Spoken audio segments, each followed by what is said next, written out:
એક હરખું આવે ને જોઈ આ સહેજે આમ એક બાજુ પાળ હોય ને ભાંગી નાખીએ ને એટલે સીધું એક હરખું નહીતર એક પર સરેરી પાડીને પાણી આવે પણ આ થોડુંક વ્યવસ્થિત કરતા જાય ને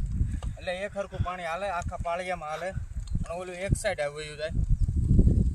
એટલે આ ઓઠા હોય ને આને આપણે દેશી ભાષામાં ગઢિયા એમ કે પાળિયાના ઓઠા ભાંગ ઓઠા ઓઠામાં કોઈ ખબર ન પડે આવું કામ છે ખેડૂતોનું ભાઈ જય જવાન જય કિસાન